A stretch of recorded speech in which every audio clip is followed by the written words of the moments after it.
എനിക്കൊരാളെ ശരിക്കും എനിക്ക് ഒരാളെ കൂടെ കൂട്ടാൻ താല്പര്യം ഉണ്ടെങ്കിൽ ഇടയ്ക്കിടയ്ക്ക് ഞാൻ പോയിട്ടൊന്ന് തോണ്ടിരിക്കുന്നു, ഹലോ ഓക്കെ അല്ലേ, എന്തുണ്ട് വിശേഷം, എന്താ പരിപാടി. അതിൽ ആ ഒരു ഭയങ്കര സ്വീറ്റ് ആയിട്ടുള്ളൊരു ജെന്യുവൻ ജസ്റ്റർ ആയിട്ട് എനിക്ക് തോന്നുന്നു. എന്താണ് ഒരു ഷോയിങ് ലവ്, അത് ഏത് രീതിയിലാണ് യൂഷ്വലി?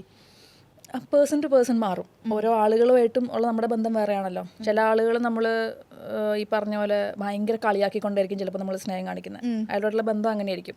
ഒന്ന് പറഞ്ഞാൽ രണ്ടാമത്തേന് ചുമ്മാ താറ്റിക്കൊണ്ടിരിക്കും, വാ തുറന്നാൽ താറ്റിലായിരിക്കും. ക്ലോസ് ആയിട്ടുള്ള ഒരു സർക്കിൾ, അങ്ങനത്തെ സിബ്ലിംഗ് പോലത്തെ ബന്ധമുള്ള ആളുകളുണ്ട്. ചില ആളുകൾ ഭയങ്കര മണിക്കൂറുകളോളം ഇങ്ങനെ അപ്പം ചിലപ്പം നമ്മളെ സംസാരിക്കാൻ വിടുന്ന ഒരാളായിരിക്കില്ല, അയാൾ ഇങ്ങനെ സംസാരിച്ചുകൊണ്ടിരിക്കും, അയാൾക്ക് കേൾക്കാൻ ഒരാളായിരിക്കും വേണ്ട.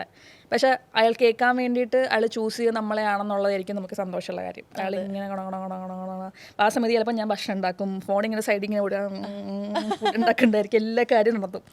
അങ്ങനെയുള്ള ബന്ധങ്ങളുണ്ടാവും. അപ്പം ഓരോ പേഴ്സൺ ടു പേഴ്സൺ അവർക്ക് എന്താണോ ആവശ്യം, നമുക്ക് എന്താണോ കൊടുക്കാൻ പറ്റുക, അതിനനുസരിച്ചാണ് ബന്ധങ്ങൾ മാറുക. അല്ലാണ്ട് ഫിക്സഡ് ആയിട്ട് ഇതാണ് ഇങ്ങനെയാണ് ഞാൻ സ്നേഹം കാണിക്കുന്നത്, അതെനിക്ക് വർക്കാവില്ല. ഇല്ല.